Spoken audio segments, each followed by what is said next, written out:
TV 999 news కి స్వాగతం. మాదక ద్రవ్యాల కారణంగా ఎన్నో కుటుంబాలు చిన్నాభిన్నమవుతున్నాయి. సీఎం రేవంత్ రెడ్డి బాధ్యతలు చేపట్టిన తొలి రోజు నుంచి డ్రగ్స్ పై ఉక్కుమాదం మోపుతున్నారు. మైనర్ బాలికలపై అత్యాచారాలకు పాల్పడుతున్న ఘటనల్లో డ్రగ్స్ లేదా గంజాయి కారణమవుతుందని తెలిపారు. ములుగు జిల్లాలో పోలీసుల పనితీరు బేష్ అలాగే ములుగు పోలీసులను అభినందించారు మంత్రి సీతక్క.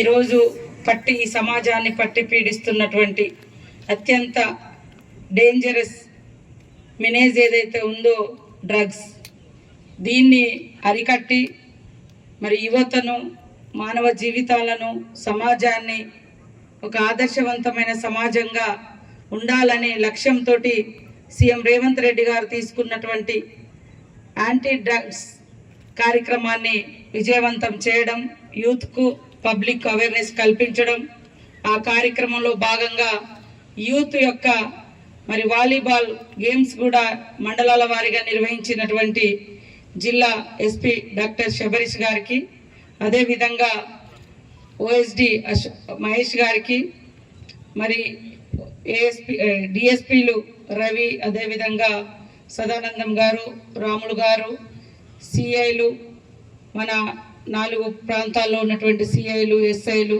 ఇతర పోలీస్ డిపార్ట్మెంట్ అందరికీ కూడా ఈ యొక్క అవేర్నెస్ కార్యక్రమంలో కానీ అదేవిధంగా గేమ్స్ను విజయవంతం చేసి ఈరోజు ఫైనల్ వచ్చిన తర్వాత మమ్మల్ని ఆహ్వానించినందుకు మీ అందరికీ హృదయపూర్వక శుభాకాంక్షలు. అదేవిధంగా పత్రికా మీడియా సోదరులు, వివిధ రాజకీయ పార్టీల నాయకులు ముందు వచ్చిండ్రు. జాతరను కూడా మనం అందరం ఎక్కడున్నటువంటి టీం దాదాపుగా అందరూ పాత వాళ్ళే. జాతరను కూడా మనం విజయవంతం చేసుకున్నాం. తర్వాత మరి మీరు మొదట నేను ఒక ఛాలెంజ్గా తీసుకున్నటువంటి స్కూల్, ఒక డయాస్ మీద నేను ఒప్పుకొని ప్రామిస్ చేసిన తర్వాత మన ఎస్పీ గారికి, మన డిఎస్పీ రవి గారికి చెప్పడంతో దాన్ని వెంటనే నిర్మించి, అక్కడ ఏంటంటే ఫస్ట్ ఫారెస్ట్ ప్రాబ్లమ్స్ ఉన్నాయి, మీకు క్లోజ్ ఉంటారు కదా, వాళ్ళ ద్వారా స్కూల్ నిర్మించి ఇచ్చినందుకు ప్రత్యేకంగా ధన్యవాదాలు. అది కూడా చాలా మంది అప్రిషియేషన్ చేయడం జరిగింది, బాగుందని. అట్లనే మనం పోచాపురంలో మరి గుట్టల మధ్య కంటైనర్ హాస్పిటల్, అదేవిధంగా మొన్నటిది కూడా చాలా వైరల్ అయిపోయింది అది స్కూల్, ఎక్కడైతే మనం కంటైనర్ స్కూలు, అది చాలా మంది కూడా, ఎందుకంటే మనము ఇక్కడ సాధ్యం కాదు, ఈ సమాజంలో ఈ ప్రపంచంలో సాధ్యం కాదు అనేది ఏమి ఉండదు అనుకుంటున్నా. అంటే మనకు అవసరం ఉన్నాయి అన్నీ కూడా మనకు సాధ్యమే అయితే, మనకు సాధ్యమైనవే మనకు అవసరం ఉంటాయి. సో అట్లాంటి వాటన్నిటి మీద మనం దృష్టి పెడితే ఖచ్చితంగా సక్సెస్ఫుల్గా చేయగలుగుతాం. ముఖ్యంగా వరదల కోసం గత 2-3 నెలల నుంచి ఎప్పటికప్పుడు అప్రమత్తం చేసి ఈ జిల్లాలో కలెక్టర్ గారు, ఎస్పీ గారు, పోలీస్ డిపార్ట్మెంట్ ఎప్పటికప్పుడు కూడా యాక్టివ్గా ఉండి మరి ప్రజల్ని అవేర్నెస్ చేయడం, షిఫ్ట్ చేయడము, వరదలు వచ్చే ప్రాంతాలను గమనించడం, వీటన్నింటితో పాటు మనకి ఈసారి డైరెక్ట్ గా నీళ్లు కనపడకపోవచ్చు, ఉండాల్సిన అవసరం ఉంది. కాబట్టి దాని గురించి ఎంత చెప్పినా తక్కువనే. ఎందుకంటే చాలా ఇన్సిడెంట్స్ చూసినాం మేము. హైదరాబాద్ లో ఒక ఎస్టీ అమ్మాయి మీద, 6 ఏళ్ళ బాలిక మీద ఒక డ్రగ్స్ అడిక్టెడ్ పర్సన్ రేప్ చేసి మర్డర్ చేసిండు. పక్కనే ఈ రూమ్ లో ఉంటాడు, ఈ పక్కనే ఉంటాడు, వాడు బ్యాక్గ్రౌండ్ చూస్తే డ్రగ్ అడిక్టెడ్ పర్సన్. అదేవిధంగా ఈ మధ్య కాలంలో పెద్దపల్లిలో అమ్మా నాన్నల మధ్య పడుకున్న ఒక 6 ఏళ్ళ పాపను తీసుకెళ్లి రేప్ చేసి చంపేసిండు. అంటే ఆ మత్తులో ఉంటారు వాళ్ళు. ఈ చిన్నవి కానీ అతి క్రూరమైనటువంటి ఘటనల వెనుక, సంఘటనల వెనుక ఈ డ్రగ్స్, ఈ మత్తు అనేది ఉంది. వాళ్ళు అట్లాంటి మన పిల్లలు ప్రాణం పోవడంతో పాటు ఇంకా వాడు ఈ సమాజంలో ఉన్నా కూడా వేస్టే. అట్లాంటిది కూడా ఖచ్చితంగా కఠినమైనటువంటి పనిష్మెంట్స్ ఉంటాయి. కాబట్టి మన జిల్లాకు ఒక గొప్ప పేరు ఉంది. ఇందాక చెప్పిన అనుకున్నా వర్షం లేదు, అంత డేంజర్ ఏం లేదు కదా అని ఆ రోజు నైట్ హైదరాబాద్లో ఉన్నా.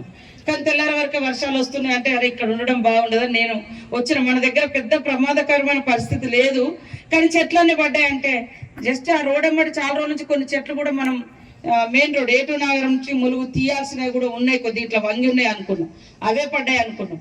కానీ వేల చెట్లు, వందల చెట్లు రోడ్ల మీద కూడా పడితే night and day and night మరి పోలీస్ అధికారులు చొరవ తీసుకొని అక్కడ ఉన్నటువంటి శ్రీకాంత్ గారు, అదేవిధంగా స్థానిక సిఐ గారు, డిఎస్పీ గారు, ఎస్పీ గారు, ఆ లోకల్ పోలీస్ అధికారులు అందరూ కూడా డే అండ్ నైట్ కష్టపడి తెల్లారి వరకు మనకు రోడ్డు కూడా క్లియర్ చేసి ఇచ్చడం జరిగింది. వారిని కూడా అభినందిస్తా ఉన్నాం. కష్టపడ్డ వాళ్ళను అందరం ఇష్టపడతాం, కష్టపడే వాళ్ళను అందరం ఇష్టపడతాం. కష్టపడకుండా ఫలితాలు వస్తే అది ఎక్కువ రోజులు ఉండవు, కష్టంతో వచ్చే రిజల్ట్ లో ఆనందం ఉంటుంది. కాబట్టి మీ కష్టాన్ని ఖచ్చితంగా అందరు సమాజం అంతా చూసింది. అదే విధంగా మరి ఇప్పుడున్నటువంటి పరిస్థితులలో ఇంకా చాలా చిన్న జిల్లా, అదే విధంగా వెనుకబడినటువంటి జిల్లా, అడవులు ఉన్నటువంటి జిల్లా, వనరులు ఉన్నటువంటి జిల్లా, చరిత్ర ఉన్నటువంటి జిల్లా, చారిత్రాత్మకమైనటువంటి ప్రాంతాలు ఉన్నటువంటి జిల్లా. ఈ రాష్ట్రంలో మరి గ్రేట్ మనకు ఇటు రామప్ప వరల్డ్ హెరిటేజ్ గా గుర్తింపు పొందడం, సమ్మక్క సారలమ్మ మరి ఏషియాలోనే ఆదివాసీ ట్రైబల్ బిగ్గెస్ట్ ఫెస్టివల్ గా ఉండడం, మరి ఈ రాష్ట్రంలో మన దగ్గరనే మరి మొదటి నీళ్ల వంతెన, నీళ్ల పైన రోప్వే లక్నవరంలో ఉండడం, ఇట్లా ఎన్నో చారిత్రాత్మకమైనటువంటి ప్రాంతాలుగా వెలుగొందుతున్నటువంటి ప్రాంతంలో మరి పబ్లిక్ అందరికి కూడా చాలా మంచి ఫెసిలిటీస్ కల్పించాలని మేము యోచిస్తున్నాం. దానికి తగ్గట్టుగా కూడా పోలీస్ అధికారులు కూడా ఎప్పటికప్పుడు వారి యొక్క పనిని మెరుగుపరుచుకొని ఇంకా ఇంకా వాస్తవానికి పొలిటికల్ లీడర్ కానీ పోలీసు కానీ ఎంత చేసినా ఇంకా తక్కువనే ఉంటుంది. మనం 99% చేస్తే కూడా అది ఎక్కడో కాడ లోపం ఉంటుంది. కాబట్టి ప్రతి లోపాన్ని మనం సరిదిద్దుకోవడం, ఇంకా మన పనిని మెరుగుపరచుకోవడం, మెరుగైనటువంటి ఫలితాలను, మెరుగైనటువంటి రిజల్ట్ అంటే మంచిని పబ్లిక్ అందించడం కోసం మీరు నేను మరి ప్రజాప్రతినిధులు అందరం కూడా సేవకులుగా ఉండి పనిచేద్దామని ప్రతినబూనుదామని ఈ సందర్భంగా తెలియజేస్తా ఉన్నాను. అదేవిధంగా యూత్ కు ఈ యొక్క డ్రగ్స్ అనేది చాలా చాలా అదొక ఏమంటారు యుక్త వయసులో ప్రేమలు ఎట్లయితే అట్రాక్ట్ చేస్తుందో అంతకంటే డేంజర్ గా